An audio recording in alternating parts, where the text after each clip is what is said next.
বাঁশদ্রোণীর ছবি রেখেছি আপনাদের সামনে। বাঁশদ্রোণীতে বেআইনি নির্মাণ ভাঙতে এবার বুলডোজার নামানো হয়েছে। সরাসরি আমাদের প্রতিনিধি সুকান্ত মুখোপাধ্যায় রয়েছেন সেখানে। সুকান্ত, দেখো, সরাসরি যে ছবি তুমি দেখতে পাচ্ছ বাঁশদ্রোণী থানা এলাকার ঠিক গড়িয়া শ্মশানের পাশে ফুটপাত ঘিরে এখানে যে সৌন্দর্যায়ন করা হয়েছিল, তিনটে এরকম বড় বড় মিনার করে সেটাকে ইতিমধ্যে কলকাতা পুরসভার তরফে বেআইনি ঘোষণা করা হয়। কিছুদিন আগেই একটি নোটিশ এখানে লাগানো হয়েছিল এবং তারপরে দেখা যাচ্ছে যে বুলডোজার এনে এখানে বাঁশদ্রোণী থানার পুলিশের উপস্থিতিতে পুরো যে জায়গা সেটাকে পুরোপুরি ভেঙে দেওয়া হচ্ছে। ঠিক এই যে ফুটপাতকে কেন্দ্র করে এখান থেকে হাঁটার যে রাস্তা ছিল এবং তার পাশেই রয়েছে একটি শৌচালয়, সুলভ শৌচালয় এবং স্নানাগার, তার ঠিক পাশে এই ফুটপাতকে কেন্দ্র করে কিন্তু এরকমভাবে নির্মাণ করা হয়েছিল। এর পাশেই রয়েছে গড়িয়াহাট তোমার শ্মশান এবং সেইখানেই ইতিমধ্যে কিন্তু বুলডোজার এনে পুরো যে জায়গা যেখানে এরকমভাবে পুতুল সাজিয়ে সৌন্দর্যায়ন করা হয়েছিল পুরোপুরি ভেঙে ফেলা হচ্ছে।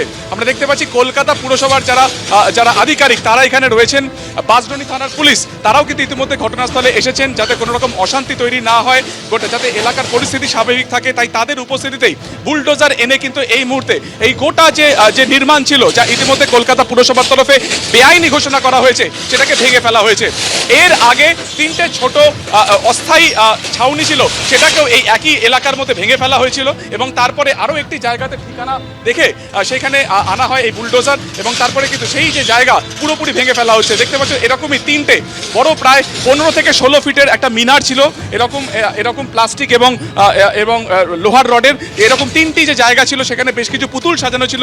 এইভাবেই কিন্তু ফুটপাত দখল করে সেটাকে পুরোপুরি ভেঙে ফেলা হয়েছে এবং যেটা তোমাকে বললাম যে কলকাতা পুরসভার তরফে নোটিশ করা হয়েছিল এবং সেই ভিত্তিতেই এখানে কিছুক্ষণ আগে কলকাতা পুরসভার কর্মীরা এখানে আসেন, বাঁশদ্রোণী থানার পুলিশ এখানে আসে এবং বুলডোজার দিয়ে এগুলো কিন্তু এক এক করে ভাঙা হচ্ছে। পাশে আমরা দেখতে পাচ্ছি যে বড় একটি গাড়ি আনা হয়েছে, সমস্ত ধ্বংসস্তূপ তার মধ্যে রাখা হচ্ছে এবং এখান থেকে তা কিন্তু নিয়ে যাওয়া হবে।